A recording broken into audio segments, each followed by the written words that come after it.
We at Story Mode value and respect all of the professionals on the creative teams at Marvel Comics and of all the other content that we discuss and display in this podcast. We are affiliated with no one, and none of the source material that we do discuss and display in this podcast belong to us, and everything is the product of the original creators. Punisher's tracking down this Russian mob, and he decides he's going to kill them all. And he goes to this like old warehouse. And when he gets in there, they're all already dead. And he's like, Bum bum bum. who could have killed this many people? Well, like other than me, you know. Yeah, but like who? And other than that, who in this town would have? Yeah.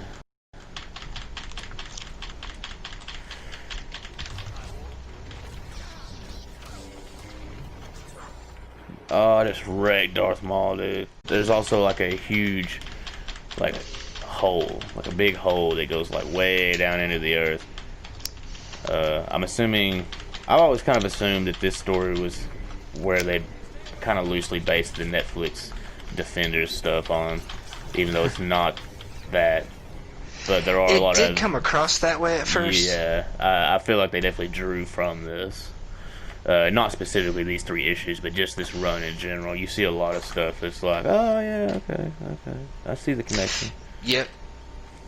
There are several things, and the cast is kind of easily replaced out with the crew from. For sure, yeah. Street level Marvel's, heroes. It's not the big, Netflix Defenders. like flying around in a suit of armor, swinging like your magic hammer. Exactly. Hey, you're just some regular, average day Joe. Yeah, you're just got powers, or not,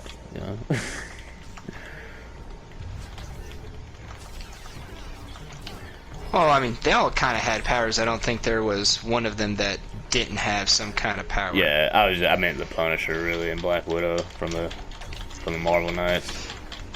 True. Always I mean, come on, how... having access to Uncle Nick's checkbook from Shield, that's kind of a superpower in and of itself, Oh yeah, for sure. That's like Batman's. I'm rich, so I can have all this stuff that doesn't exist. I always like how like Punisher hangs in there with like the other heroes, because like you got this whole team, and at one point, Journal or whatever, like he's talking about how he's the heavy hitter. Yeah, and he's gonna do all the heavy lifting. He's just some dude. Like yeah, oh, this chick really? is like throwing I asked you to call out like the daggers. Avengers. Well, he's like, I think the one line is, I asked you to call out the Avengers, and instead, it's 2 chicks and a blind guy. Right. Looks like I'm doing all the heavy lifting again. I saw one of those memes that's like the text conversations between the heroes that are on the internet, and I love those. They're so funny. And like they had one where it was T'Challa texting the Punisher, and he was like, I just wanted you to know that since I've decided to take back all of the vibranium and store all vibranium in the world in Wakanda, I'm going to need whatever armor it is you're using. And the Punisher's like, I don't have any vibranium in my armor, it's just Kevlar. And he's like, oh. What?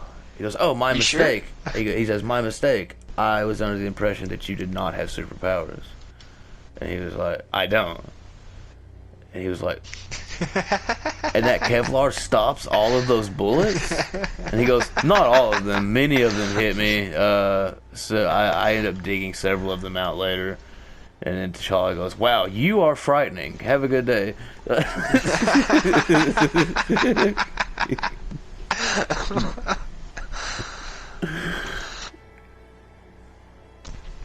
That is absolutely hilarious, dude. I love those things.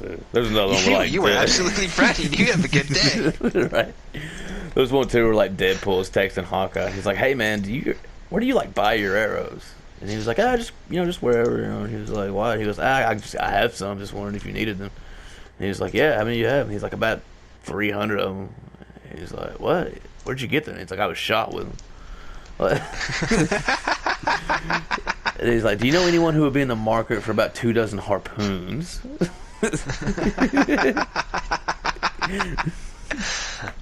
That's awesome. You totally would there be in the market for about 2 dozen harpoons. But we see him in this looking over this pit. It's got this green glow, and he's talking about this rank smell of death coming out of it. Yeah. And he hates mysteries, but he has a friend that does like mysteries. So he decides to drop by and check in on Daredevil. none other than The man none without other than fear. the dude we've been reading about.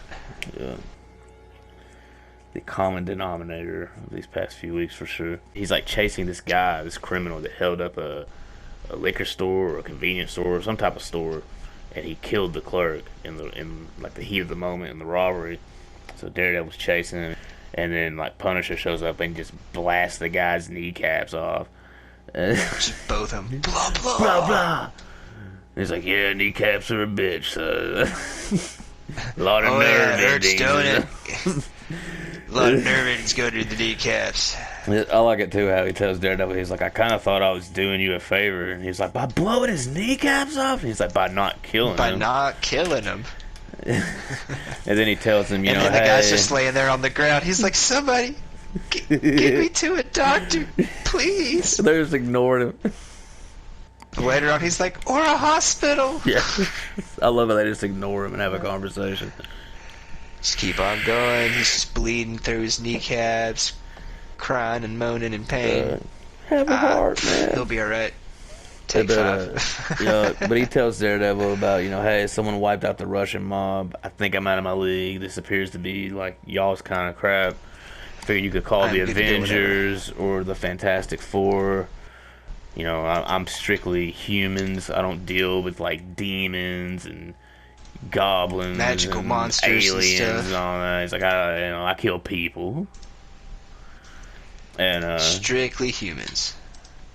So then they like it to where Daredevil was like, "What makes you think I'm just gonna let you leave?" And he's like, "Cause I can always take my favor back." And he's got a menacing look on his face when he says that too. He just looks like he's ready to rip that kid apart. Like, just give me a reason. This guy just murdered someone. Give me a reason. And it really shows too that, like, and from his perspective, he is truly doing Daredevil a very huge favor by letting that guy live. Yep, because he gets to be a choir boy, and as Punisher says, oh, you get to make the nuns love you, don't you? Yeah. He's like, I know he won't follow me. The choir boy loves the lice like that. That's why he'll never make a difference. I think my favorite Punisher line, though, is from the show, the Daredevil show, when he's got him chained to that chimney. And he's like, the only difference between me and you, Red, is you're just one bad day away from being me. I think you're a half measure. Which, I mean, he has a point, because as we've went over a lot of times over these weeks, Daredevil's let a lot of people die. Yes, he has. I mean, I love Daredevil. I think he's one of my favorite characters, and he's a lot, a bit more grim than some other, like the lighthearted heroes and stuff. But he doesn't kill. It's like his code, and not even one that I'm necessarily against. I feel that both types of characters have their place. But a lot of people have been getting hurt around him. Yeah. And a lot of people have been, dying around him because he won't kill. Yes. And the same can be said for, and like... it could easily be prevented if he would kill. Right. And the same can be said for Spider-Man as well. I think that's one of the reasons that him and Daredevil have always kind of been pretty close. Like, they know each other's identities, and they both lost people. They both have people they care about. Like, well, this person died, and the only reason they died was because they knew me. Because they knew that they wouldn't kill. Right. Well, I mean, not even that. Just like some people died just because they knew them. Like Gwen Stacy. She only died because she knew Peter Parker. She didn't even know he was Spider-Man. But Green Goblin knew that he cared about her and was like, I'm gonna drop this bitch off the bridge. So he went after her. Bullseye went after Mom and Karen. Yep. Oof. That one was rough. regardless of how you feel about the Punisher's methods, you can't really deny the effectiveness. No, you can't. No one else when he steps into a situation, it's one and done. He doesn't leave any loose ends. Yes, no one else has just completely wiped out entire sections of organized crime. What happened to the Russian mob? They're dead. What happened to the Irish mob? They're dead. I think we've had other people wipe out significant portions of organized crime. Just not quite on the same frequency as Punisher. Right. Dude, my favorite X-Force run, it was Wolverine, Deadpool, Wolfsbane, Archangel, and X-23. And the 5 of them, man, there was one issue where they just rode through like a dozen MRD facilities in like across panel 2 pages of panels, and in those 2 pages probably killed like 1,000 people. Oh yeah, I remember seeing that scene. Dude, it was nuts. Because that was at the time. It was bloodletting. Yeah, dude, that was at the time when X-Force was like, these are where we're going to put our mutants and give them the operations that we don't want people knowing that the X-Men do. Wolverine, you're in charge. Go have at it. And he's merciless as a leader. They operate with impunity, but yeah, man, it's just like you're saying with the Punisher. It's done. There's no. Yeah. I mean, that's like no second chances, no coming back. I mean, the MRD's basically Nazis, man. I mean, yeah. I mean, it's kind of like Hydra at the same time. Right. Only specific to X-Men. After we see their little meeting, it flashes over to Black Widow making a confession. Yes. In the church, taking some of Daredevil's advice. This is one of my favorite scenes, by the way, because I believe, and once again, could be wrong, but if I'm not mistaken, I believe that this is the first time that you ever see Black Widow pray, because she is a stark atheist. Yes. And at this point, I'm not sure if this is the first time we see her pray, but yes, she's a stark atheist. And yeah, like I said, I could be wrong. It was definitely the first time I ever witnessed it. And I just love that, mainly just because it shows really good character development. Like you have people questioning their over time. Yeah, you have people questioning their belief systems. This isn't just like, oh, this is a book about some person who's really strong or really fast, and then they solve all their problems by being strong and fast. This is someone with a super tortured past who in no way who's ever believed in God, and frankly criticized those that did. And and here she is in a Catholic confession booth. It was really cool. I liked it. And I believe after this, I like Marvel. Sorry. I was gonna say, I believe after this, you see her kind of grow a faith. It's a really cool thing to witness. I like that human aspect of Marvel, where the heroes are tortured. They're not perfect. They're not godlike. Right. And they get sick. At they the have end bills.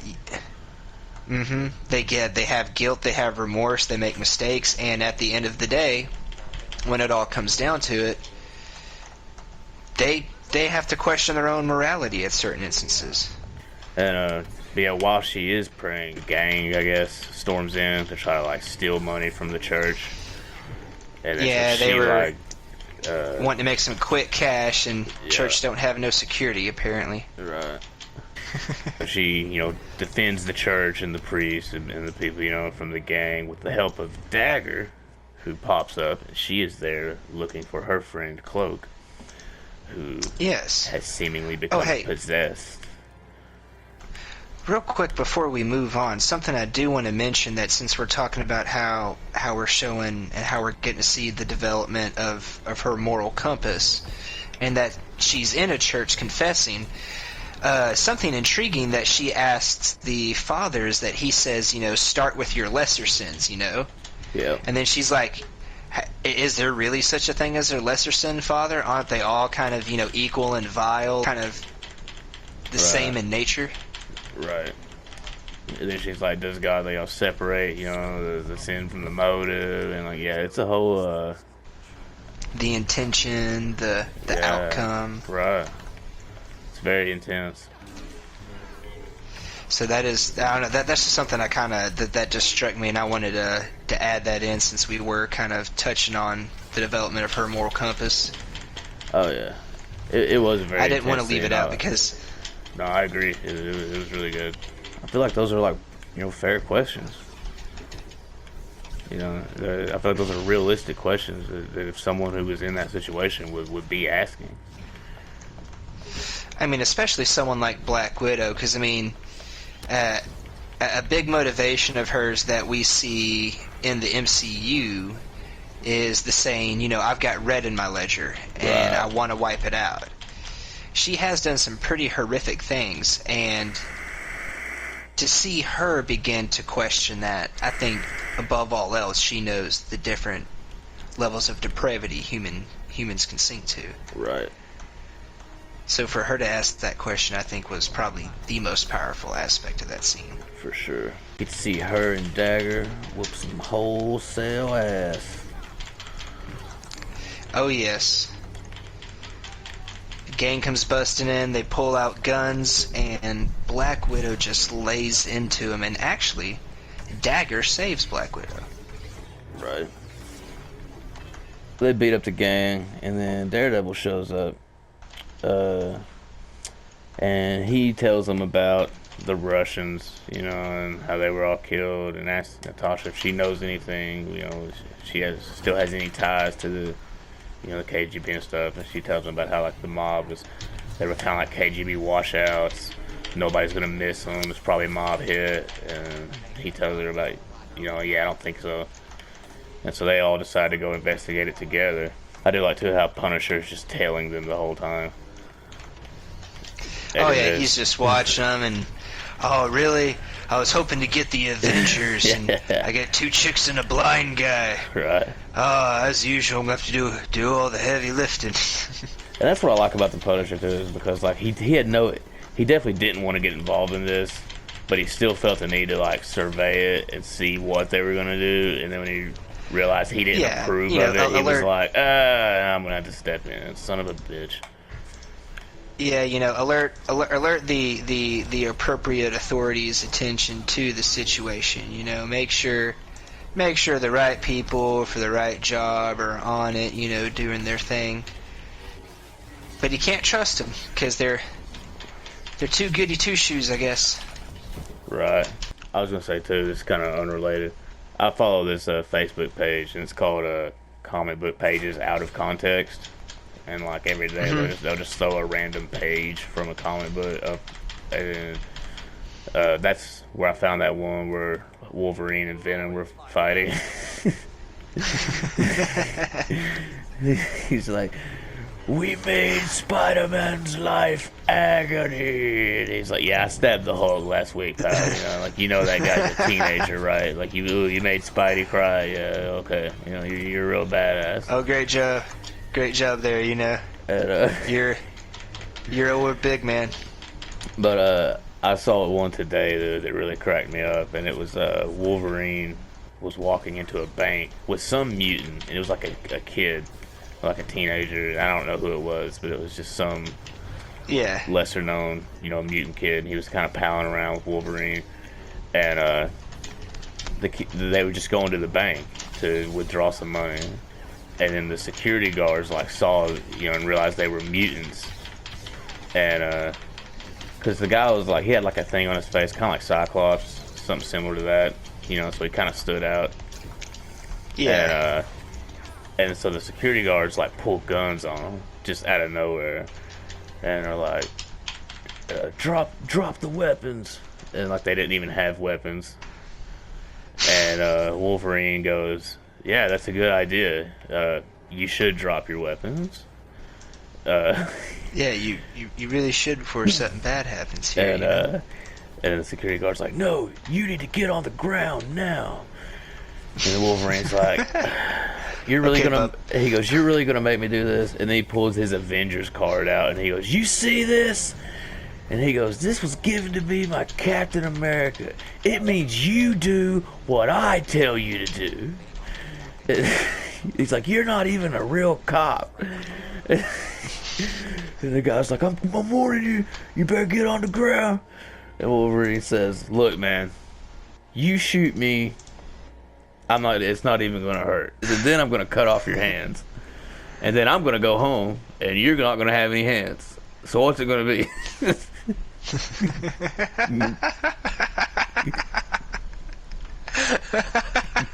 This whole big speech too. He's like, "You don't pull a gun on somebody just because they're different."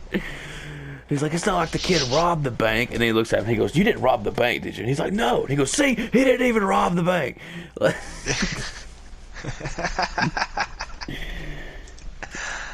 That is awesome. I love those little kind of humor bits. Oh yeah. Then the story kind of like goes to Shang-Chi, master of kung fu. Yes, the best empty-handed fighter in the world. I gotta say, like, I've never been a huge fan of the Shang-Chi comics per se, but once again, I just don't feel that kung fu translates well to that type of media. But I am super excited about the movie because I do like the character. I want to see the movie because honestly, it's like, good old martial arts movies are hard to come by now, and I kind of want to see what the MCU can do with a martial arts movie. For sure.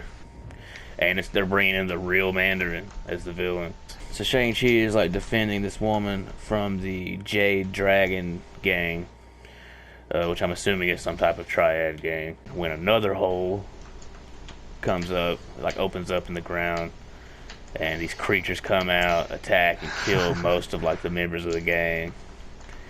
And Shang-Chi's knocked unconscious, and the girl is taken. A big fist that comes up out of the ground. Yeah, you don't even see all it. we see. It's all off panel. You just see like fists, and then like dead Just bodies. the fist come over and punch him.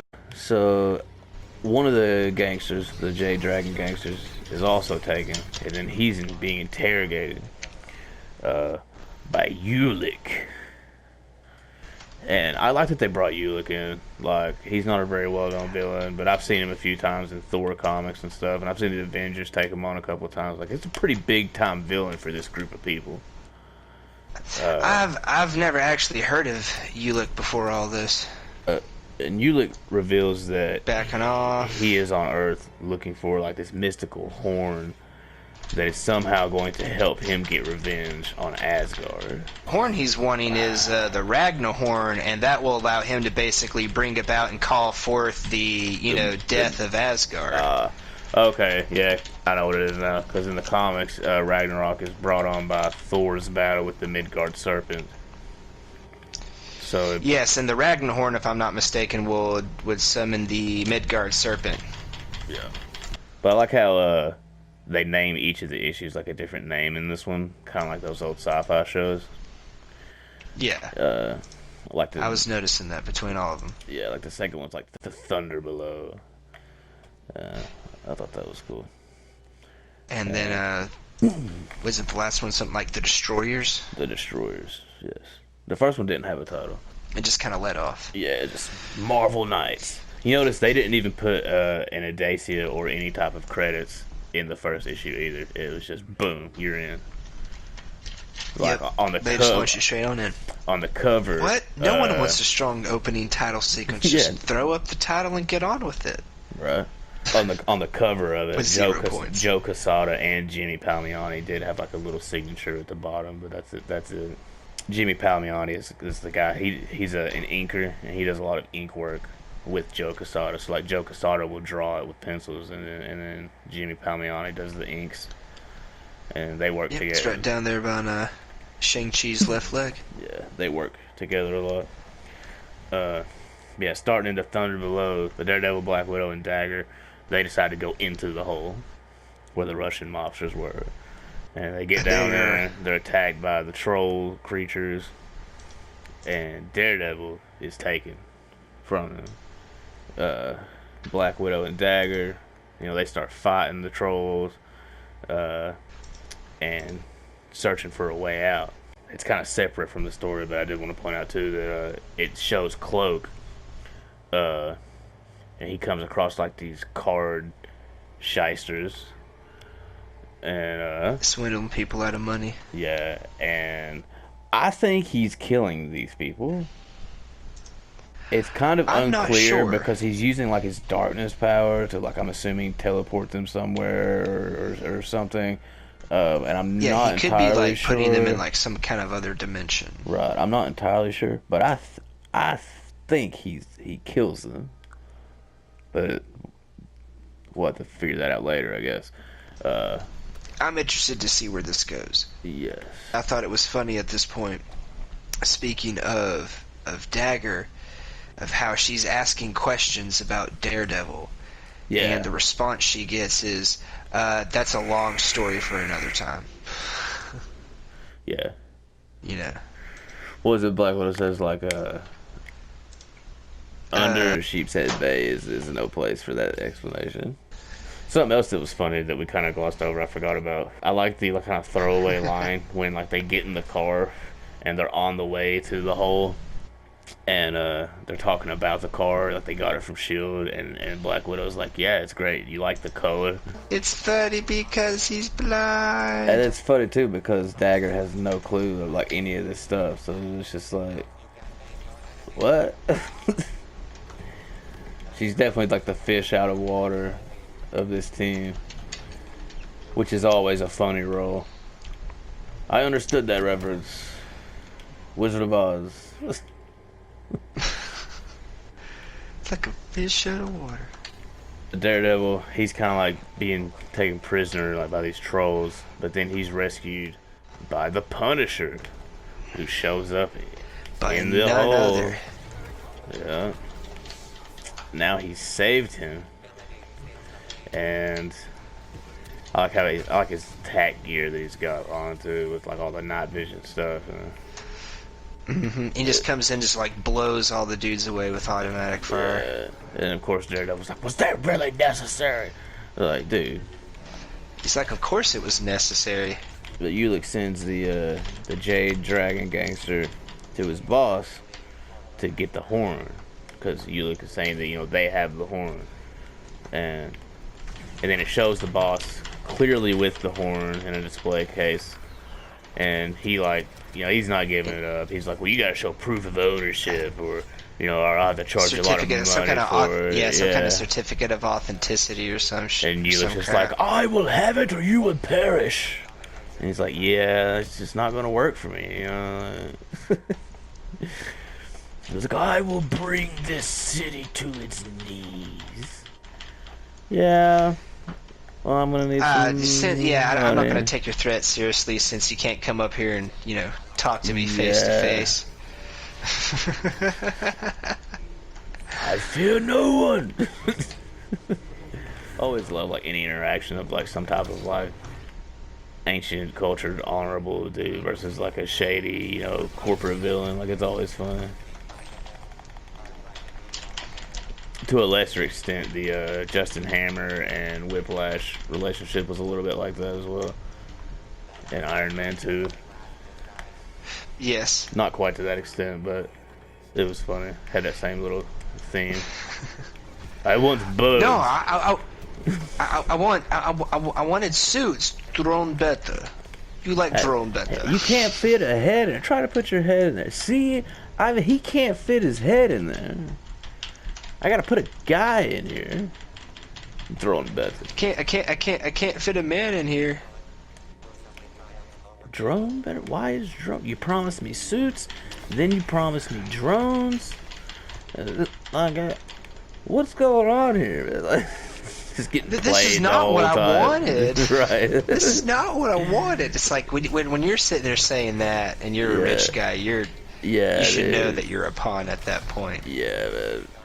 He was just getting played the whole time. It was great. I love it too when he tries to make the little power move. He's like, take his shoes. And his pillows. Take his pillows. Take the bird. Hey. Black Widow and Dagger, they're running around under the earth, fighting all these trolls. And then they run into Shang-Chi. who was also down in the whole fighting the trolls because he's looking for the woman that he was trying to protect. Or in his words, sworn to protect. And that's when she's like, who is it? He's like, that's a long story. She's like, why does everything keep saying that? Why is everything a long story for later? Yeah. And he comes down and he just bursts in. Natasha's like, oh, hey, what's up, Shang-Chi? Yeah. How you doing? You know each other? That's such a comic book ass reunion too. Shang-Chi, the best empty-handed fighter in the world. Oh, I'm so glad you remember me, Natasha Romanoff. How can I forget? It's like they do a similar thing in in Game of Thrones. Because like the thing about Game of Thrones is that much like a lot of these stories of comic books, there's a lot of lore backed up. You just don't know it because it begins like right in the middle of the lore, and that's why a lot of fans are like, I want to see the Robert's Rebellion. I want to see this. Everybody's always talking about it, and like every time the two characters that were involved in Robert's Rebellion meet each other, they're always just talking up each other about how badass they were. It's like, Sir Barristan, last time I saw you, you had 15 souls on the end of your blade. And he's like, Eddard Stark, that was nowhere near as amazing as when Robert crushed Rhaegar Targaryen's chest plate with his hammer. And it's just like, good God, man, like... like, you guys are kind of old, like, I want to see this. Like... But yeah, that's kind of how a lot of hero reunions go. Yeah, for sure. Unless you're Iron Man and Captain America. Yeah, or Punisher and any other hero. Yeah. Or Hulk and anyone. Well, no, Hulk likes some people. Hulk's got some favorites. Oh yeah, for sure. I'm saying his reunions are different. Like oh yeah, always. They're completely different. I think it's funny, like me and you have talked about this a lot, how like no matter who it is, it's kind of like a rite of passage for a new hero. Like every single character in Marvel Comics, they have a big good story arc, and then they get a couple good things going, and then it's like a filler issue almost. They'll just be hanging out Hulk somewhere, comes romping and through you town. just hear, and then they have to figure out some way to contain the Hulk on their own. And it's just like, oh shit. And when me and Nocturnum were doing these earlier episodes of the podcast, we did like the Deadpool series, and that happened. And then we did the Black Panther series, and that happened. And Shane was like, dude, what is going on? He was like, in the movies, like, he's a man most of the time. Like, what? Like... No, in the comics, he's hulking out most of the time. Yeah, and then, like, it was cool because, like, in the Black Panther one, they're actually in Harlem, and then they hear Hulk's roar in Brooklyn. And so they're like, oh, we gotta go handle this. And then that was kind of how the whole, and then a T-Rex attack joke got going. And then a T-Rex attack. Because Nocturnal was like, dude, like nothing can happen without like that was the big theme of like that entire Black Panther run. He was like, okay, we need to, something just went down. I'm walking down the street, and then I get attacked by the White Wolf. And then Claw gets revived. And then like, Nocturnal was just like, and then dude, the Hulk comes in. Yeah, dude, he was like and then the T-Rex attacks. It got to the point where like, it was agitating him. He was like, dude, this is ridiculous. Like, I feel for this man. He's like, he can't do anything. Get a moment's peace. Yeah. It's like, and then a T-Rex attack. And a pots and pans robot. But yeah, I like this next scene too, where like, so Shang-Chi, Black Widow, and Dagger, they all kind of escape, and then they get into that subway car. Now, when they get in the car, they start getting surrounded because they think they can use the subway to get away. Right. But that's when Black Widow's like, oh no, we weren't getting away from them. They were hurting us because now they're surrounded and derailed. And I gotta say, the unsung hero of this issue is random Navy guy on the subway. Oh yes, random Navy guy that gets the 2 Black Widow pistols. He was fucking getting it, man. Oh yeah, just He's like, does anyone know how to use a gun? And then all those people are like, God, no, of course not. He's like, I was in the Navy. And she's like, do you know what rebellious boarding is? And he goes, yeah, I do. And then some guy's like, what's that mean? He's like, it means nothing gets on the train. No one gets on this train. And I was like, yeah. And then he's just dual wielding them, just blasting these crazy trolls. He was just going they're about all his sitting day. there getting on top of the car, and he just blah blah blah blah blah blah blah, like right through it. Yeah, man. Just right through the roof into him. Such a badass. Like, that's just some dude going about his day, riding the subway. He's just like, oh, damn it, gotta Black murder Widow's some like, trolls. anybody? Black Widow's like, I need some help. Okay, sure, I got you, Black Widow. Just, it's an average day. And it was cool, too, because, like, when she hands him a gun, and then she pulls out the second gun, and I thought she was going to use it. And then she hands him that one, too, and I was like, oh, shit. Nope. Give him all the bullets. Yes. Like, that's a hero move. I thought that was cool. Just hand over both guns.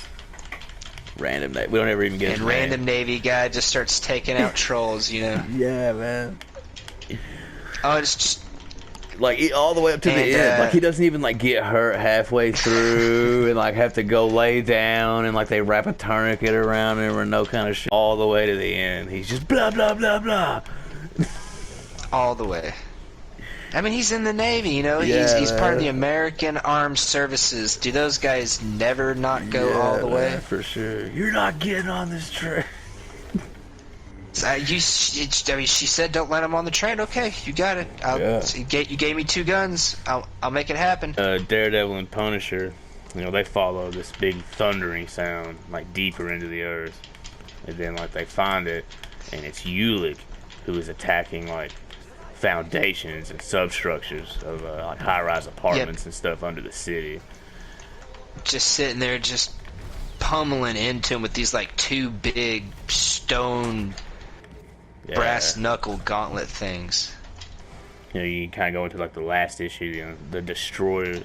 At some point, it shows Cloak again, and there's these guys, like, jumping the turnstiles at a subway, and he gets them too with his weird, like, little darkness power stuff. Just completely absorbs them. Yeah. And I'm kind of wondering where this is leading, because previous to this, when Dagger meets up with Black Widow, she says that her friend is more like possessed than like on drugs or in trouble with like the law or something like that. He's not himself. And when he's coming around, when he's talking, he has these like black speech bubbles with like squiggly lettering for the writing, kind of indicating that he's not talking in a normal voice. It's kind of like a possessed type voice. Yes. And I don't know a whole lot about Cloak or Dagger, so I'm very interested to see where this little thing goes, because it seems like it's going to be something we're going to see happen in the background for a few issues before it takes a main stage. Yes. And Cloak, I mean, he is a darker character. He doesn't typically just go around, like, hassling petty turnstile jumping kids and absorbing them. Like, that's not really his MO, So there's definitely something wrong with him, and Cloak and Dagger fans would probably be pretty well aware of what, like, story trope they're going with. Cloak and Dagger, they're not really, like, heroes per se. They're mutants. And a lot of their story is them being on the run together from, like, Sentinels or the MRD or, the government or whatever. That's mostly what they do, is use their powers to complement each other and use them to fend off oppressors and escape. And then, so they'll cross over with, like, Doctor Strange, or, they made a lot of appearances in Strange Tales. just different stuff like that. They're not really into the crime fighting type stuff. They're just trying. They're kind of just they just on want to their be own thing, yeah, and they interact with others on a somewhat regular basis. They really just want to be left alone, and it just never seems to happen because they're mutants. There's this people I've never heard come up before. I didn't know that they were mutants. I figured they had some kind of mystical powers like Doctor Strange. Right. But their ongoing series was actually titled "The Mutant Misadventures of Cloak and Dagger." Kind of like an Eternal Side Story series. Yes. I get you. I've always liked him. I'm definitely interested to see where his little grouping is going to be going with all this. For sure. Another badass scene too that I liked in this was when they see Ulick and Daredevil goes to like go get the horn from the gang, and then Punisher just jumps down and fights Ulick 1-on-1. Man to man. I just love it though, because then Ulick's like, stay back, this one's mine, and then they just end up brawling, 1-on-1, and that's so badass because he's just a guy, and he's fighting like this indestructible king of trolls. Like, well, at first he starts off with like a frag type round from an undermount grenade launcher. Yep. And then he goes with a high explosive round from an undermount grenade launcher. Yep. And then he's like, okay, well, none of that works, so no, he gets out the shotgun. He's like, okay, the boop tube ain't working, That's right, you're right. Let's get the, I forget what his boomstick or something. He blasts some rounds with some like rounds that would knock vault steel doors off their hinges or something, and he's like, okay, that's not working. Let me air him out. And he pulls out these two P90s and just lays into him. And then he pulls out his holdout gun, which is like some kind of 357 Magnum. It's a some kind of special round. It's a 44 with I forget what the rounds were, but yeah, it was a 44 6-shooter. And dude just eats them all, in the face. Doesn't do anything. He laughs it off. And then he pulls that blade out. It's like titanium alloy, and it just breaks on his neck. And I love it. He's like, it's fitting you die with a blade in your hand, mortal. You deserve Valhalla. And then he's got that last resort, that grenade that's full of spent plutonium. He's like, I'm taking you with me. And like, he's all ready to do the suicide thing, man. He's like, sacrifice himself to take them all out. But I just love that fight scene, man, because he's just like rolling around and dodging and just blasting with these shotguns and P90s and grenade launchers and trying to stab him. Oh yeah, he's wiping out armies of trolls with just conventional weaponry. Yeah. That's what's so great about the Punisher. And then Daredevil, he goes and he gets the horn, comes back with it, and pretty much hands it over. He's just like, here's what you want, man, get out of here. Like, you win, take it. Which I thought it's very odd for like a superhero thing. They don't usually do that. They're like, you're not getting the horn, He does that because he knows to some degree that he's not going to be able to stop Ulick from getting the horn, right? Absolutely. And he's going to cause massive destruction if they do try to resist. So the best thing they can do is just give him the horn so he'll leave and, see what they can't do to tidy him up later. Yeah, for sure. I definitely would have done the exact same thing. Oh, I kind of agree with Punisher. I would have held out, Now, something that we've kind of skipped over is while all this is going on, we flash back over to Dagger and Black Widow and Shang-Chi, and they've apparently been fighting off like multiple waves of these creatures coming at them, like 4 or 5 waves. Yeah. Yes, they were sending wave after wave of their own men at them. Yes. And random Navy they were getting pretty worn down. You cannot The random forget guy. random Navy guy. He's the best. Random Navy guy. Well, he runs out of bullets too. Yeah, I know. But I love it. I love that guy. He was by far probably the coolest character in that issue. Yeah. The three of them fought off an army while, The random Navy four of guy them. was fighting off like a couple of them. You're right. Yeah, I don't know. For sure. It was definitely it was like Alamo-esque, for sure. Oh, yes. Or Stalingrad-esque. Wave after wave of my own men. Black Widow mentions. Now, in the end, all we know is that now Ulick can move forward with his plan to try to get revenge on Asgard. Yes. We know that we have Shadow here, Cloak. He's kind of coming out and about, and he's doing his own thing in the background. And we got a pretty, kind of, boom, here's the team up, boom, here's the problem.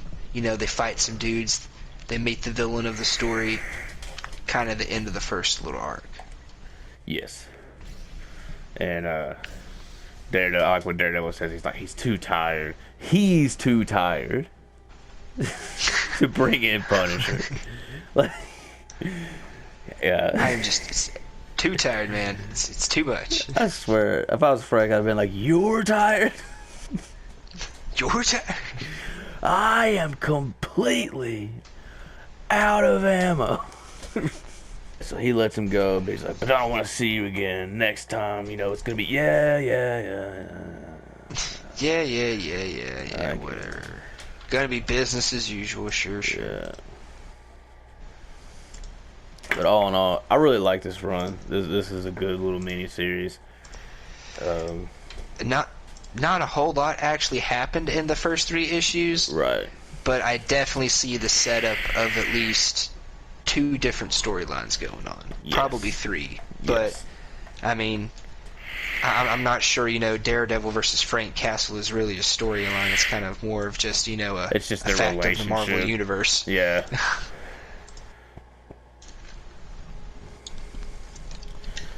But yeah. All in all, does it a had some lot of- pretty cool art. Yeah, I do like the art. Joe Quesada, man, knocks it out of the park every time. And I gotta give it up for Jimmy Palmiotti too. I never talk about him, but he's an important part of Joe Quesada's work. He also Most did, certainly. I mean, you can't have he did the have inks. good comic art without good inking. Yeah, he did the inking in the Guardian Devil as well. Yes, I do remember seeing his name pop up, and I think you did mention him when we were talking about the people involved with the Guardian Devil run, along with Parts of a Whole. Right. I wasn't sure if I did or not, because a lot of times I kind of just focus on a couple people, because the creative teams are so large. It takes a village to make one of these books. And It's kind of like each one of them's its own child. And I just got a lot of respect for Joe Quesada, because he's the editor-in-chief. He was the editor-in-chief of the entire Marvel Knights label. All of the MK stuff, the Daredevil, the Elektra, the Black Widow, the Black Panther, all of it, man. He was the editor-in-chief of all of it. And then during all this, he's also drawing Guardian Devil, Parts of a Whole, and this Marvel Knights run. Dude, go to bed. It really shows. I guess his talent in being able to run big productions like this. Yeah, I've always kind of just had a soft spot for the street level guys, man. Luke Cage, Daredevil, Punisher, Black Widow. And that's one thing that I hope they do with the MCU at some point, is kind of they don't really show that part of Black Widow in the MCU. It's all about the super spy stuff, which is a big part of who she is, don't get me wrong. But she also likes to pal around Hell's Kitchen and Brooklyn and stuff, and help out the little guy. And you don't really see that a lot in the movies. No, but then again, when they've been doing the movies, they've kind of wanted to contain their characters to a specific role within within the universe. And I can understand that. And really, it's been one of my favorite aspects about Black Widow. Is kind of what got me into the character. And, I really like the fact that they kind of kept her in the background. And I think that's one of the things that I hope they do with the MCU at some point, is kind of It would be cool to see if they could work it in somehow down the line. I wouldn't complain. I would like to see it, but I think with her being dead, and Yeah. I think the most kind of street we're gonna see her get will be in this upcoming movie. Probably. But then again, it's kind of like, the spy story of you're out on the land by yourself, Yeah. Salt. Evelyn Salt. Yep. Salt or Bourne or Yeah. Jack Reacher. There's a couple of James Bond movies where he's actually out on the lam. Yeah. Burn Notice. Yep, with good old Michael Weston. Yeah. I like Burn Notice. But, that's our story, that's the first 3 issues. We'll do the next 3 issues, 4 through 6, next week. I believe Moon Knight joins the team in those issues. Ooh, that'll be cool to see how he gets introduced. Yeah. And I think when it back out. And where Moon Knight, he's one of like the super rich characters. I think he also hires Luke Cage to join the team as well. It's been a while since it's been a while since I've read them, but I think that does something like that happens. Well, if he hires Luke Cage, won't there probably be other people that we'll see come in that were part of the, I guess, Heroes for Hire group? Possibly. Maybe. Who knows?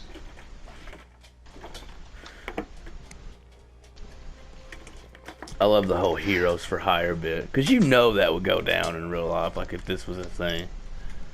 Like if people were just popping up with powers, there would be people like, yeah, hero for hire, I got you. And I love it, dude, because like, dude, he gets his money. You don't stiff Luke Cage. No, and I mean, some people think about it. Domino. How would you not use her power to in some way generate some kind of financial benefit? For sure. Dude, I feel like with her power, it would even happen involuntarily. Well, I mean, think about this. Think about if S.H.I.E.L.D. could, basically get Domino on their side. There would never be a S.H.I.E.L.D. operation that would ever go wrong. No one would ever get hurt. They would never have to shoot a shot. The bad guy would always have all the evidence needed to put him away for the entire rest of his life. I think that's a little bit of an exaggeration, because Domino has been part of most X-Force missions that have gone down, and a lot of people still get hurt and get killed. And stuff goes wrong. Well, what's she doing? She doesn't get hurt. I know. I was kind of going off on a limb. I apologize. But she definitely makes it easier for them. Oh, yes, she totally would. Guessing passcodes and stuff like that. But I do want to say thanks again for having me out. Hey, thanks for coming, man. Anytime. I guess everybody already knows where to find me usually. Yeah, make sure you guys, we've been putting out quite a bit of regular content lately. Stuff that I think you guys would really like. Make sure you check it out. I know More Cat's Den is got some new videos, some Titanfall stuff. Then you say you have an upcoming Kylo Ren compilation. Yes, I have an upcoming villains. I do have an upcoming Kylo Ren compilation. I'm kind of restructuring how I release my content, so you're not going to see anything for a week or two. You're still going to see like the usual highlights for the Friday night firefight. But for some reason, I cannot find something happened with my recording from this last one, so you guys won't be seeing a highlight video from this past week, but you'll be seeing those regularly, and once I restructure the content, you'll be seeing videos regularly again. Right. Coincidentally, I am also releasing a Darth Maul compilation tomorrow. Ooh. I've been sitting on it for a couple weeks. And I did my Obi-Wan last week. Yeah, I did my Obi-Wan last week, and which is Obi-Wan, the one and only hope. And I'm calling this one The Maul, the Myth, the Legend. The mall, the myth, the legend. Yes. But That sounds like it's gonna be pretty I think it's pretty cool. It's just me whooping people's asses in heroes versus villains. I mean, it's nothing good. Well, of specifically to course, write home about, but it's pretty cool. It's fun little watch. Uh, I mean that's what all of our fun little clip videos are. oh It's yeah, just and I like it too doing because us. like there's just a lot of really cool like lightsaber throws and like force choke throws and stuff like that. It is pretty cool.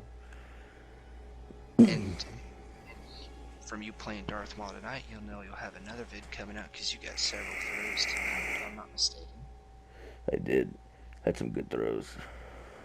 I love it when they do the force jump to try to like get away because you can't block while you're in the air.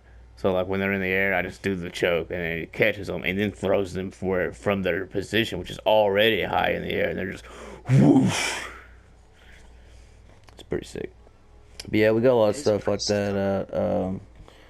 Obviously, I got the weekend reviews each week. The Realist has just put out a really sick video on our YouTube channel, Story Mode Live Gaming. It's called Bread and Butter. Just the basics. It's just some whoop ass content in Call of Duty and in Madden NFL. And he's I got left the some. content. I left the comment that it was a pretty sick vid, and I'm not joking, guys. It is a pretty sick vid. He's got some great kill streaks in there. Yeah, and he's got some really cool like interceptions for touchdowns. Some pick sixes and stuff. Uh, and just a lot of just really cool stuff. If you're into Madden, you're into Call of Duty, you're definitely going to want to give his video a watch. I think you'll like it. Um, I was showing it to somebody at work today. They thought it was pretty cool. Uh, and tune in next week for the podcast. Friday Night Firefight streams, Sucker Punch Sundays. Always doing Which stuff. I missed this last week, but you guys will be seeing me on there here and there. But that's going to do it for me. Once again, we at Story Mode do value and respect all of the professionals on the creative teams that produce and create all of the different materials that are discussed and displayed in this podcast. We are affiliated with no one, and none of the content here was originally created by us, and nothing belongs to us, and it is all property of the original creators. Please support the official releases of those things. Most of the comic books we discuss can be found on the Marvel Unlimited app, which is very reasonably priced, and support your local shops as well. Also, tune in. I know we've had a bit of a hiatus, but we are going to be coming back with regular podcasts, and a weekend review video is coming up shortly, along with several other compilations and montages. Stay tuned, and we hope you enjoy.